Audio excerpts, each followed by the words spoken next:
இன்றைய வினாவிடை பகுதியில இன்னைக்கு நம்ம பார்க்கக்கூடிய வினா, நெஞ்சாற்றுப்படை என்று அழைக்கப்படும் நூல் எது? Option A Kurinjippattu, option B Pattinappalai, option C Mullaippattu, option D Madurai Kanchi. Nenjatruppadai, அதாவது நெஞ்ச ஆற்றுப்படுத்தக்கூடிய நூல், இந்த 10 பாட்டு நூல் எது அப்படின்றதுதான் இன்றைய வினா. ஆனா நம்ம ஆற்றுப்படையை ஆப்ஷன்ல கொடுக்கவே இல்லை. கொஞ்சம் கவனமா அந்த கேள்வியை அணுகணும். எந்த நூலுக்கு நெஞ்சாற்றுப்படை அப்படின்னு சொல்றாங்க அப்படின்னா, இது பெரும்பாலும் அகம் சார்ந்த நூல்கள் அப்படின்ற அந்த அடிப்படையில நம்ம பார்க்கலாம். இந்த 4 தெரிவுகள்ல பார்க்கணும். 3 அகம் சார்ந்த நூல்கள் இருக்கு. குறிஞ்சிப்பாட்டு, பட்டினப்பாலை, முல்லைப்பாட்டு, மதுரை காஞ்சி. மதுரை காஞ்சி புறம் சார்ந்த நூல்.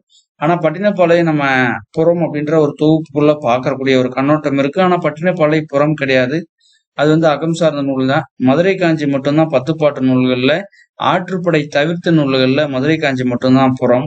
அதனால 3 நூல்கள்ல நம்ம எந்த நூலை சரியான நூல், நெஞ்சாற்றுப்படை அப்படின்னு அழைக்கக்கூடிய நூல் எது அப்படின்னு பாக்குறப்போ, ஆப்ஷன் சில இருக்கக்கூடிய முல்லைப்பாட்டுக்கு தான் நெஞ்சாற்றுப்படை அப்படின்றது அந்த சொல்லால வழங்கக்கூடிய ஒரு வழக்கம் இருக்கு.